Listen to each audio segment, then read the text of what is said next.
morning students and welcome to the new lecture of accountancy. Today we are going to be concentrate on the topic that is accounting ratio. In our previous lectures we have studied about what are the analyze the financial statement of the company, where we have already studied about how to make the company statement of affairs, how to make the company's balance sheet, and it is in a vertical format, and after making or analyzing the financial statement, we have also in our last lecture we have studied about how to make all these financial statements and use with the help of the tools we are using the financial analysis, company's analysis of the statement. So in the financial tool we have already studied about what are the comparative statement, what are the common size statement. Now we are moving to the next tool that is very important, that is the ratio analysis.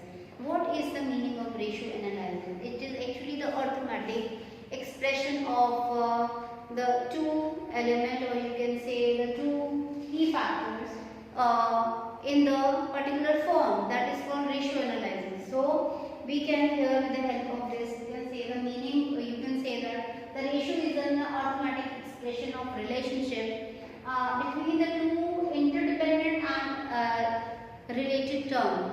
So ratio analysis is very important, has a very important role to play in the analyze the financial statement of the company. So with the help of the ratio analysis, a lot of things we can understand about the company, that because it is actually related with all kind of our assets or the capitals or the liabilities, with all the ratio actually containing and touches all the part of the balance sheet of the company as well as the statement of the P&L of the company. So by the use of the ratio we can arise from different kinds of the decisions, and we can and it is going to be used in the further or the future plannings. So here what do we mean by the ratio? So ratio is an arithmetic expression of a relationship between the two interdependent and related items. So ratio when calculated on the basis of accounting information are called accounting ratios, and accounting ratio may be expressed in the arithmetic relationship between two accounting variables. So there is also a small definition, that is the ratio term. The term ratio is used to describe a significant relationship which exists between the two figures shown in the balance sheet or in the statement of the P&L, in a budgetary control system, or in any part of the accounting organization. So actually ratio means it is actually the expression, the arithmetic expression between the two variable, you can say, just to arise on just to see the result. When we are mixing together, when we are trying to see the relationship between the two variables, either we are picking from the balance sheet, or we are picking from the statement of affairs, or we are picking something from the balance sheet and from P&L. When we try to see the relationship between the two variables, what we are getting as a result, that is the ratio. So if we talk about the expression of the ratio, ratios are of the, we have the four kind of expression in the ratio. Ratio is come in the pure form, it also show in the percentage form, and also you will see that there are some ratio which is comes in the times form. It means 3 times, 4 times. Fourth one is also ratio is give its result in the fractional form. So these are the expression of the ratio. So there are 4 expression of ratio. And the classification of ratio. If we divide the ratio as a whole for accounting purpose, we have basically the 4 kind of ratio. That is, first is the liquidity ratio, second one is the solvency ratio, then the active ratio, or also called the turnover ratio, and the profitability ratio. These all are the different aspects. On the basis of these basic and important aspects, these ratios are formed. So we have some ratios in the liquidity ratio, we have some ratios in the solvency ratio. We on the basis of the turnover, we have some ratio. On the basis of that we can find out that we can arise from the decision. Just to see the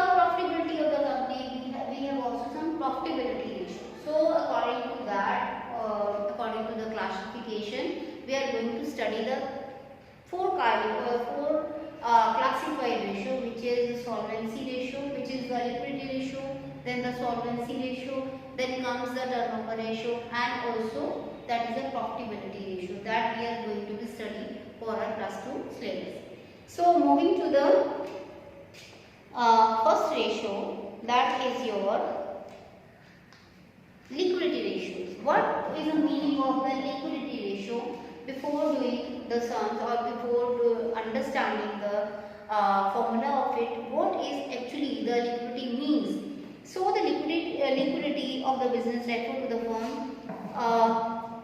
firm's ability to meet the current obligation, that is the short-term liability. The liquidity ratios are those ratios which are computed to evaluate the capacity or capability of the entity to meet its short-term liability. Commonly used liquidity ratio, we have the two ratio that in the liquidity ratio we divide the liquidity ratio into two. One is the current ratio and other one is that the asset test ratio, or also it is called the quick ratio. So we have the two ratio, the current ratio and the quick ratio. So the current ratio means the current ratio is a liquidity ratio that measures the ability of the enterprise to pay its short-term financial obligations. Current, that is the current liability. It establishes a relationship between the current asset and the current liability. You can see here, when we are calculating the current ratio, we have current asset over current liability. So it is actually come in a pure ratio. The liquidity ratio comes in the pure ratio. Suppose you will write it 2:1. So we can say that the liquidity ratio comes in the expression of the pure expression. Now, so it indicates whether the enterprise will be able to meet the short-term financial obligations and when they become due for the payments. Thus, current ratio is measurement of financial health of the enterprise in the short term. So it's very important line that current ratio actually measuring it is a measurement of the financial health of the enterprise for the short term. It is actually assessing for the short term period. That's why we have taken here the current ratio and also the quick ratio. So in the current ratio we have the current asset over the current liability. So what we are going to have here, so in the current ratio we can say that this ratio shows the short term financial soundness of the business. Higher ratio means better capacity to meet its current obligations. So the ideal current ratio is 2:1. You can see here it is a pure ratio and the ideal ratio is 2:1. In case of very high, it is shown in the idleness of the fund. So it is actually the balance of this ratio shows that it must be on the ideal ratio is a 2:1. It is the right ratio. So for taking the current asset, what we are going to have in the current asset, and also for the current liability, what we are having for the current liability. For having the current asset, what the asset we will take it here. We are to take the current investment. We will have to add the current investment and plus the inventories. Inventories we will take by excluding the spare parts, store, loose tool. We will going to deduct this from the just assessing the current asset. Plus the trade receivable. That trade receivable means your all debtors as well as the BR. You will take it at the net of the provision on doubtful debts. Also, you will take for the current asset the cash and cash equivalent you are to take it. Also, the short-term loans and advances plus other current assets. Just to assess the current asset, you are to take all these things to assess the current asset. What will be coming in the current liability? You will take in the current liability all short-term borrowings plus trade payables and other current liability plus short-term provision. It will become to the current liability. So when we are going to take it, the current asset upon the current liability, you have the current ratio. So it is very much important current ratio. And this current ratio, what is the ideal ratio? As you know that the acceptable ratio differ from industry to industry depending upon the risk involved. However, generally accepted standard of the current ratio is the 2:1. That is, it is actually the pure ratio. The current ratio should be twice the current liability. It means the current asset should be twice the current liability. It will be the good ratio.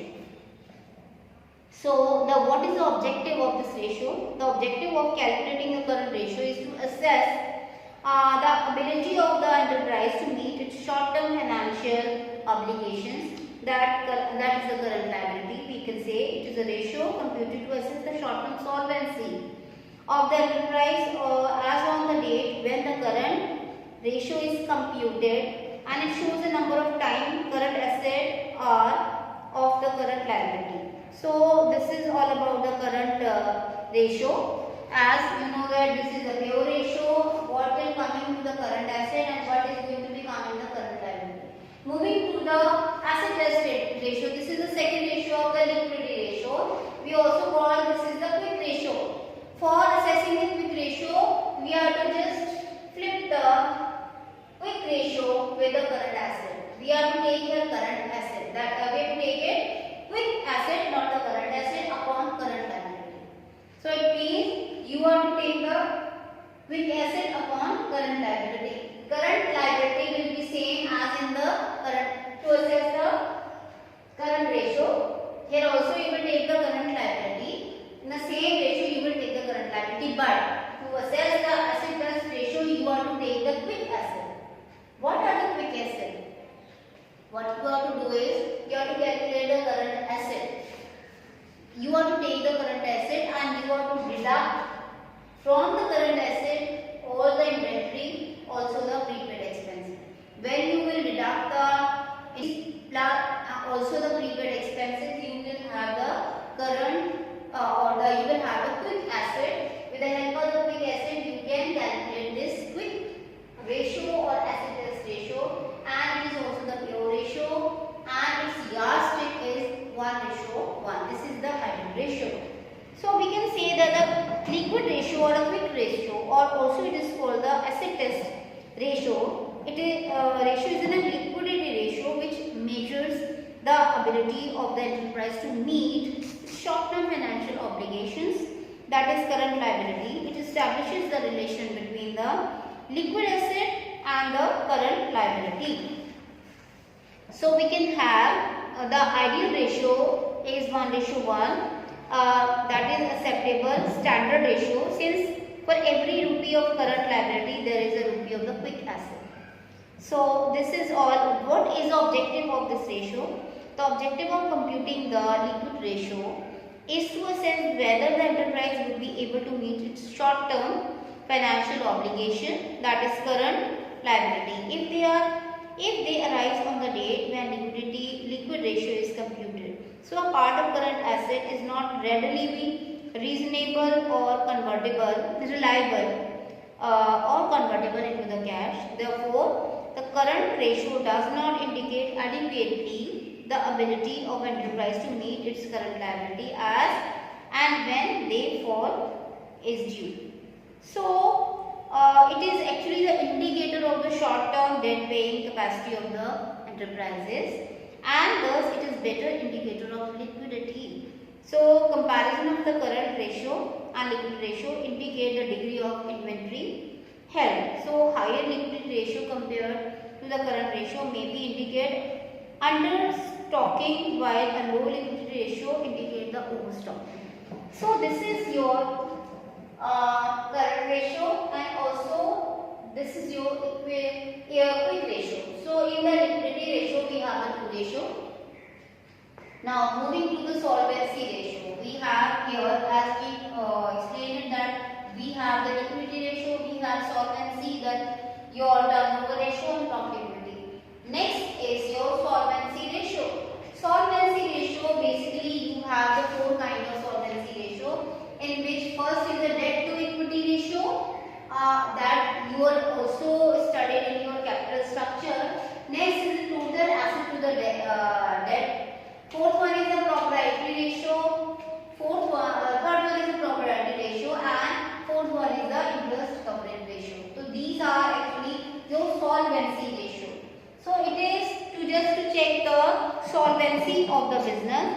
then you will have to see these all ratios. Now, what is the solvency ratio, or you can also say the long-term solvency? Solvency of the business means that business is in the position to meet its long-term financial obligations as and when they become due. So, solvency ratio is shown in these four categories. You can see it on the board. First is the debt to equity ratio. Debt to equity ratio. You can see that there is a automatic expression between the debt as well as with the equity. It means there is we try to see the relationship between the debt, that is the outer fund, and the equity, which is the internal funds of the business. So debt to equity ratio shows the relation between the long-term external equities and the internal equities. It is computed to assess the long-term financial soundness of the business. External equities or external debts are the liability to the enterprise payable to outsider. So they include long-term borrowings and long-term provision. They are shown as non-current liability in the equity and liability part of the balance sheet. So we can say that with the help of this ratio, you can see that debt, your ratio says debt. Debt means all your outer fund, external fund upon internal fund, that is your equity. So what is the ideal ratio? It is also the pure ratio, and it has the ideal ratio is 2:1. So what is the objective of this ratio? The objective of the debt to equity ratio is to measure the proportion of external fund and shareholder fund invested in the company. This ratio assesses long-term financial position and soundness of the long-term financial policy of the enterprises. It also indicates the extent to which the enterprise depends upon the borrowed fund for its business. As you all know that the debt as well as equity both are important. With the help of this ratio, you can see that how much the extent of the outer fund you are just arranging for to catering your needs of the business. So we can have here, we can see that debt to equity ratio in which we are taking the debt. Debt means here the long-term borrowing, that is the debenture, mortgage, public deposit, plus you will take the long-term provisions also. So here for assessing the shareholder fund can be assessed by the two ways. It is either you can calculate the shareholder fund on the basis of the asset approach, or you can also assess the shareholder fund on the liability approach. When we are taking the asset approach to just assess the shareholder fund, we have to take that share capital plus all the reserve and surpluses. That will be your shareholder fund. Because you must have studied, you have already studied about the balance sheet of the company. The shareholder fund is the share capital as well all the reserve and surplus. But when we are taking, or when we want to assess or calculate the shareholder fund on the basis of the liability approach, we are to take that all the non-current assets which are tangible plus intangible, also non-current investment you are to take, long-term loans and advances it will be going to add, plus working capital minus non-current liability, that is the long-term borrowing and long-term provision, it will also be included in that. When you are taking, you are assessing the shareholder fund on the liability approach. Here the working capital means the current asset minus current liability. So it means the debt to equity ratio is trying to show the relation between the debt as well as the equity, and it is a pure ratio. The ideal ratio is the 2:1. Now moving to the next, that is your second ratio, that is the total asset to the debt ratio. This is the total asset to debt, means how much total asset you have in the company and how your total asset is actually covering your debts. That is also, there must be the balance also, there must be the logic also, because it is also the pure ratio. So what is the use of it? The asset to the debt ratio shows a relationship between the total asset and long-term debts in the enterprises. So total debt to total asset to the debt means the total asset upon the debt. It will be the pure ratio, and also it is the ideal ratio is the 1:1. So what is the objective of the total asset to the debt? That the objective of computing this ratio is to establish the relation between total assets and long-term debts of the enterprise. It measures the safety margin available to the lenders of long-term debts. In other words, it measures the extent to which debt, that is the long-term, is covered by the asset of the enterprise. It means if you are arranging the fund from the debt capital, it is also very important that whether you have the enough assets to cover up all these debts. So this is the basic idea to calculate this total asset to debt. The higher the ratio, the higher safety margin to the lender of the business. On the other hand, the low ratio measures the low safety of the lender as the business depends largely upon the outsider loan for its existence. So moving to the next, that is your that is the third ratio, that is the proprietary ratio. Come to the proprietary ratio. It is based on the shareholder fund upon total asset. Here you are taking the shareholder fund on the upside upon whole total asset you are to be taking. So the proprietary ratio may be expressed either in the pure ratio or in the percentage, and you can say that for the proprietary fund also you are taking to calculate the shareholder fund also. Here you can take it for just for the asset approach as well as for the liability approach. So just for calculating the shareholder fund here. Shareholder fund here, we have to take the asset approach as well as the liability approach. We have in the second approach, I actually explain you the total asset. I have not explained you the total asset, that I want to tell you. Here you have taken the debt to that is the debts. Total asset, that is the second. The quick asset, solvency, total asset to debts you have taken. Also for the total asset, here we have not explained the total asset. The total asset in your second ratio will be, you will take the total asset, that the total asset is equal to the non-current asset, that is tangible plus intangible asset, plus non-current investment plus long-term loans and advances.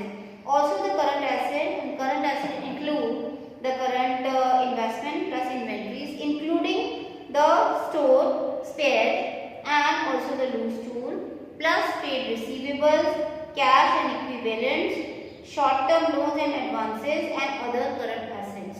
So for the total asset, actually I have explained the shareholder fund here, but the total asset, as I have explained here, that all it will come in the total asset. And for the shareholder fund that I have earlier explained to you, that for the assessing the shareholder fund, you can take it as a liability approach as well as for the your asset approach, that I have already explained in case of here. So you know then how to calculate the shareholder fund. So total asset will be as it is. So what is the objective and significance of the proprietary fund? The objective of computing this ratio is to measure the proportion of the total asset financed by the proprietor's fund. The ratio is important for unsecured lenders and creditors, as they have ascertained the proportion of shareholder fund in the total asset employed in the firm and the safety margin available to them.